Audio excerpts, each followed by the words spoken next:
Hay una idea que hace días viene dando vueltas y es la idea de convertir a Venezuela en el Estado 51 de Estados Unidos. No es una propuesta política seria ni una salida real a la crisis nacional. Es en el fondo la expresión más extrema de una derrota cultural. La renuncia de un pueblo a reconocerse como sujeto histórico, soberano y capaz de reconstruirse por sí mismo. Eso es lo más peligroso de todo. Y eso hay que decirlo con claridad. Ningún país deja de existir porque atraviese una tragedia. Las naciones no pierden su derecho a ser libres por tener malos gobiernos, las crisis económicas o fracturas institucionales.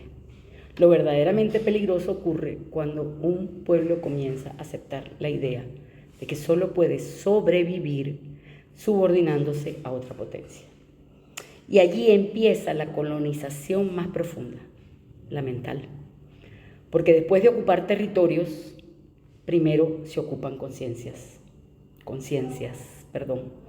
Nos han querido convencer de que Venezuela no puede sostenerse sola, de que nuestra historia fue un error, de que la independencia es un lujo inútil y que la soberanía estorba, frente a las promesas de estabilidad administrada desde afuera, que tampoco lo garantiza.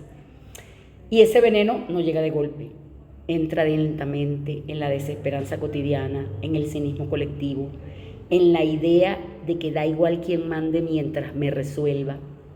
Pero no da igual. Un pueblo que entrega su soberanía deja de decidir su destino.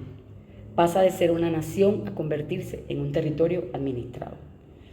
Por eso, la tesis del Estado 51 no solo fracasa moralmente, también es jurídicamente imposible, pues el derecho internacional moderno se construyó precisamente para impedir que los estados soberanos fueran absorbidos por otros poderes. La Carta de Naciones Unidas protege la independencia política y la integridad territorial de las naciones. La soberanía no es una mercancía negociable ni transable, ni una propiedad transferible mediante frustraciones coyunturales, que las hay, de sobra. Ni siquiera un referéndum puede disolver jurídicamente a Venezuela como sujeto soberano dentro del sistema internacional. La soberanía popular existe dentro del marco constitucional de un Estado y no puede utilizarse para borrar la existencia misma de ese Estado frente al mundo. Y además, la propia Constitución estadounidense jamás fue diseñada para anexar países soberanos reconocidos internacionalmente como si fueran simples territorios administrativos. Es decir, la idea choca simultáneamente contra el derecho internacional, contra la Constitución venezolana y contra el propio diseño constitucional de Estados Unidos. Entonces no estamos ante una opción política, estamos ante un límite estructural del orden mundial contemporáneo. Así esté en caos. El problema de fondo va mucho más allá solo de los textos jurídicos, y eso lo sabemos. Aquí lo que está en juego es la conciencia nacional. Durante años se nos inoculó la cultura de sálvese quien pueda, donde el individuo termina desconectado de la idea de lo que significa la patria. Y allí recuerdo a Rubén. Nos hicieron creer que sobrevivir aislados era suficiente, que mientras cada quien resolviera su comida, su remesa o su escape personal, el país podía enrumbarse sin consecuencias colectivas. Y allí comenzó la fractura, porque una nación deja de existir espiritualmente cuando rompe el vínculo entre pueblo, memoria y soberanía.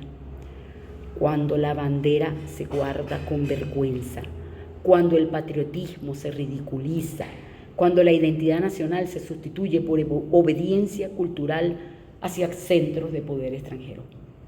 Eso es recolonización, y frente a eso no basta solamente con resistir, como planteaba Luis Brito García. Llega un momento en que un pueblo necesita reexistir, volver a construirse en medio de la adversidad. No solo aguantar el golpe, sino recuperar la conciencia de sí mismo mientras combate la desmoralización y el sometimiento. Reexistir significa entender que defender la soberanía no equivale a defender al gobierno, o los errores, o las burocracias. Significa defender el derecho de los venezolanos a corregir sus propios errores sin tutela extranjera. Significa comprender que la independencia no fue un accidente histórico, ni una consigna vacía, sino una condición que nos permite ser una nación que decida nuestro destino. Porque Venezuela no nació para ser protectorado de nadie. Nació de una guerra de independencia que se llevó a la mitad de su población y estremeció al continente y convirtió a nuestro pueblo en símbolo de emancipación. Esa memoria no puede desaparecer por cansancio, por propaganda o por desesperanza. Claro que duele ver el deterioro, duele mirar cómo muchos se sienten que el país perdió el rumbo, pero precisamente en esos momentos más oscuros es cuando una sociedad debe decidir si quiere reconstruir la república o resignarse a desaparecer como sujeto histórico. La respuesta no puede ser entregar la nación. La respuesta tiene que ser recuperar las instituciones, reconstruir la ciudadanía, rescatar la conciencia colectiva, volver a levantar un proyecto nacional soberano. Porque mientras exista un solo venezolano que entienda que la patria no es un gobierno, sino un derecho histórico irrenunciable, todavía habrá posibilidad de amanecer. Y ninguno, por poderoso que sea, puede convertir en colonia definitivamente a un pueblo que decide volver a reconocerse como un pueblo libre. No nos olvidemos de eso. Saludos.